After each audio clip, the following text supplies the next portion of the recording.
Il y a plein d'outils, une application par exemple qui est très connue des coureurs, qui s'appelle Strava, connue des cyclistes aussi d'ailleurs, qui est une sorte de réseau social, c'est le Facebook des coureurs. Donc en gros, vous mettez à chaque fois que vous avez fait un footing, vous le publiez et vous allez avoir des petits encouragements de vos amis, ils peuvent liker vos publications, ils peuvent les commenter, ils peuvent venir vous chambrer, vous pouvez voir la vitesse à laquelle ils vont, donc vous pouvez essayer de rivaliser avec eux sur tel ou tel parcours. Ça permet de se motiver.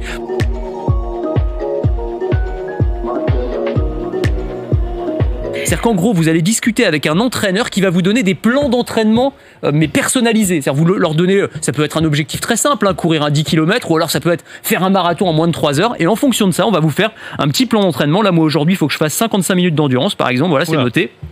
Et après-demain, j'ai dû fractionner. Enfin, voilà. Je suis déjà épuisé, moi.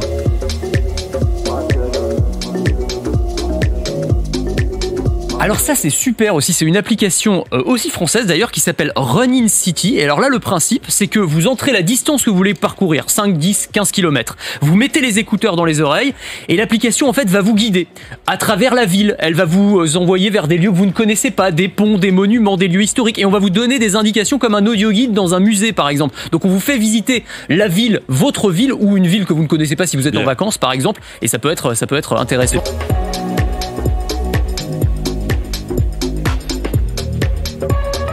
Il y a des applications qui créent ce qu'on appelle des heatmaps, des cartes de chaleur. Je pense à Strava ou encore à Suunto. Et donc en gros, on va vous montrer en temps réel, un peu comme sur Waze pour les embouteillages, les routes très fréquentées ou peu fréquentées par les coureurs. Et ça permet d'optimiser son parcours en essayant de croiser le moins de monde possible pour être très tranquille.